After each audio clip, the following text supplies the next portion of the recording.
今天这期就会以一个比较 family style 的方式来给大家示范 Mercedes GLA 200的日常实用性。首先呢，这边就有我老板用的这个 Toolless Click， 就是一个相当大的 stroller。可以说它是有 Power Tailgate 电动尾门的，而且是有 Foot Sensor 主步感应的。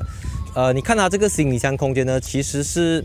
I mean 如果你要 compare to A Class Hatchback 来讲，是相当的大了的啦。不过毕竟它还是一个它还是一个有点 subcompact SUV 这样子的，因为它又比 GLC 还要小嘛。所以第一个步骤呢，我就先把这个它的这个 seat 先这样子放，我先放在这边先了。因为最重要是要把这个东西呢，把它折叠起来。首先你要这样子折叠起来，然后你必须要把它的轮子拆掉。OK， 所以当我把2个轮子拆掉过后呢，我就放在这边。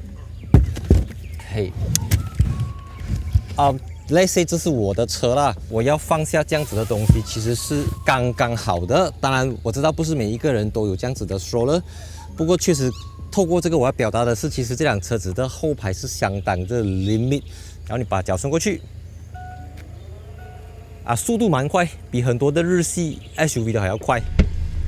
后座的部分呢，它算是相当宽敞的，即便我的这个 baby car seat 是很大的，放下去还是没有问题。然后你放了一个 car seat 过后，你再放多一个 car seat， 它还是有相当大的位置。而且通常这种椅子我们放这个rear facing 的话，最怕是这个地方前面不够位。可是以 GLA 来讲呢，它刚刚好，它也不会弄到说前面的椅子要推到很前，算是一个相当适合小家庭使用好的啦。But 它有一个我觉得美中不足的地方，就是在于它的这个地方是没有冷气出风口的。even 是 GLA 250都没有冷气出风口，所以一般上 A Class 系列的车子，车厂都会在这个低配高配在 Aircon 之间做一个取舍，有些车子就有，有些车子就没有，大概就是这样子先。我现在开着的是 Mercedes-Benz GLA 200，它的售价是232千。主要竞争对手有 BMW X1、Audi Q3、Volvo XC40 和 Lexus UX 等等。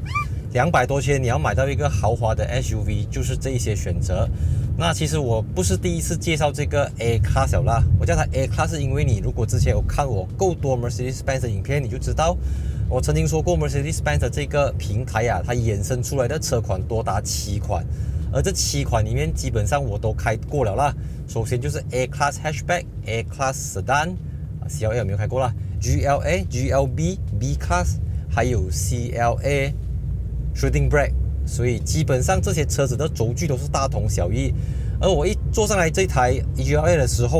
我第一眼就是觉得很似曾相识的感觉，因为它整个 dashboard 跟我之前介绍的 B200。exactly 是一模一样的东西，连1寸都没有少，1寸都没有多，它就是一个高一点点的 B Class。因为 Mercedes-Benz 是把 B Class 定义为 Mini MPV 你可以看回去那一支 video 啦。那基本上这个东西跟它都是换汤不换药同一个东西来的，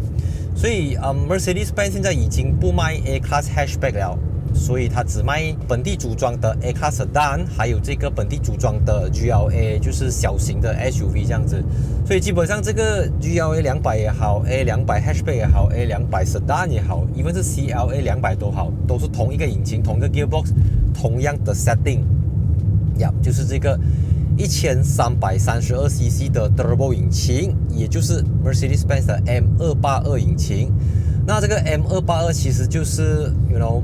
Mercedes-Benz 跟 Renault 共同开发的，所以你可以在 Renault 1332cc 左右的引擎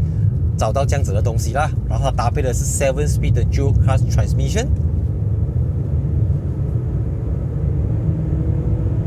163 PS， 161 horsepower，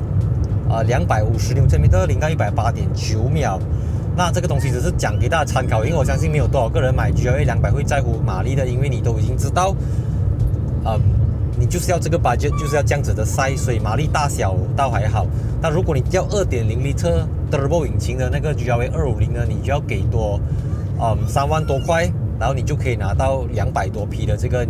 马力。那这个163就是中规中矩，够你载小孩子去上下学买菜就好了，不要要求太多了。Cornering 方面呢，马来西亚版本的 GLA 目前是没有 4-wheel drive 的，但是在一般的干路上面你感觉不出来了。然后因为它是一个相对低配的车款，所以它就不像 GLA 250这样子有 blind spot monitoring， 它就没有这个东西。那就像我之前每次提到的啊 ，in terms of 它的 comfortness 舒适性来讲，这么多 Mercedes-Benz 里面呢，在过去我一直都在强调说，我最喜欢的 Mercedes-Benz 就是 E-Class。那如果以 front-wheel drive 来讲，就是 B-Class、B 或者 E。那 SUV 的话呢，就是 GLE 还有 GLA 或者 GLB 啦。因为我始终觉得这种车子啊，它的个性它必须是要以舒适作为前提，而不是 sportiness。像这个 A-Class 系列里面的，我已经开过最极端的就是 A45SL。But to be fair 啦，其实 A45S 它还是相当的 comfort 的。然后这个GLA 200 Mercedes-Benz Malaysia 为它加入的就是 Comfort Suspension。那 GLA 250就是 Lowered Comfort Suspension， 然后它的驾驶模式typical 的咯，就像 Mercedes 它一样有 Eco、Comfort、Sport Mode。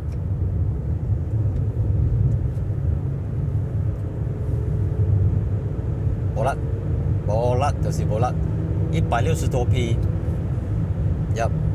你不会想处在 Sport Mode 的啦。所以一般你就回到 Comfort Mode 降价就好了。然后如果是 Individual Mode 呢，你只能够调整你的引擎、Steering 还有 ESP 模式，非常简单，非常的 straightforward 的。其实也还好啦，我觉得没有太多的这种东西也是好的，因为你大部分人驾车就是驾爆嘛，你要降多Mode来的嘛，对不对？所以这辆车子的High Speed Stability 方面呢，我加快一点啊。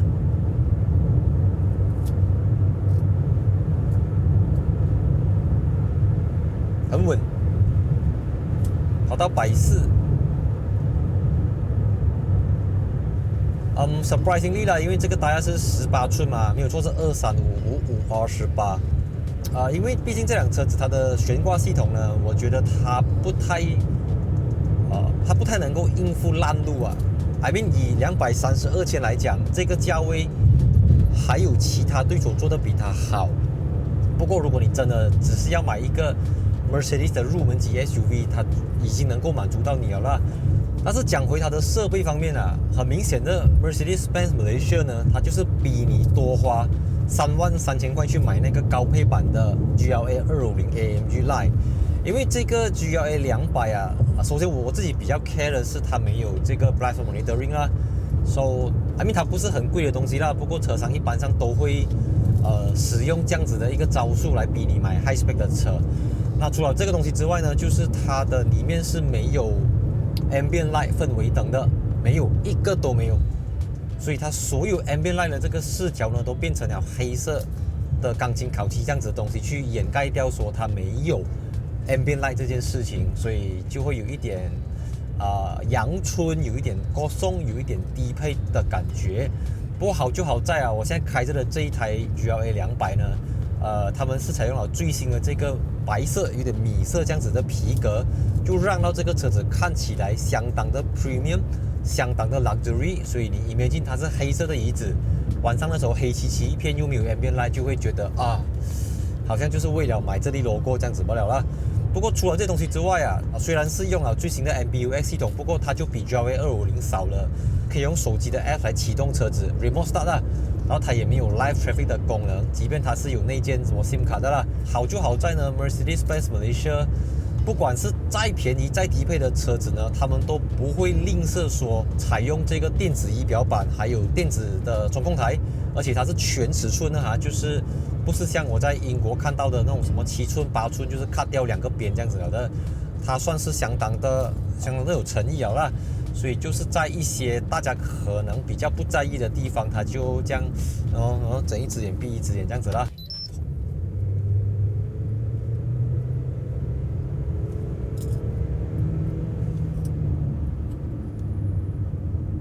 OK，当然这个 A Class being A Class 啊，这个 M282 引擎它有一个特性，就是那个 blow off valve 的声音啊，就是那个 blow off 的声音很明显，你一踩油收油你会听到那个声音。再来关于它的这个 7DCT 双离合器变速箱啊，我觉得它的整个是它很 smooth， 它不会给你那种很冲的感觉。braking 也 OK， 踩也 OK。所以 overall 来讲，我觉得Mercedes-Benz GLA 啊，我觉得确实是整个 A Class 系列里面最亲民的一个 A 型的 SUV。practicality 方面也相当的 OK， 在小孩子日常行驶是绝对可以的。So 我们讲一讲它的竞争对手方面啦，因为我知道观众一定会问说，诶，230多千到底其他对手有什么优势？我觉得我们讲安全辅助系统来讲啦，这个 XC40 肯定是全餐的咯，所以它的安全系统如果要跟 XC40 比是差很多条街的。再来 XC40 的 CC 也比较大，动力输出等等都是相对的比较全面啦。再来 Lexus 的话就 UX， 还是强调 comfort， 不过空间就不够它来。BMW X1 我就不打算提了，因为其实那车子算是相对的旧了的，而且你要拿入门级对入门级 BMW 那个是 1.5 升的3 cylinder为这个 dual clutch transmission， 所以你问我的话啦，我觉得它比那个 S Drive 18i 的 BMW 还要来得好。其实讲回头，这辆车子的整个动力输出个性就跟 Tiguan 1.4 TSI 很像，因为 similar 的 CC， 不过就驾驶起来我觉得它还是多了一点的 premium 感。那这个 premium 感其实未必是硬体啊，有时候是 logo 设计。你知道 Mercedes 这个非常好用的BlackBerry Trackpad， 然后后面有 Pedal Shifter， 整个荧幕拨杆 Touchpad 等等，就给你这种很高级的感觉。所以我的结论就是呢，你驾着 GLA 200，你并不会觉得自己在开着一个入门级的 SUV。如果你不仔细去看的话啦，它是一个相当值得考虑的一款豪华型紧凑 SUV。看。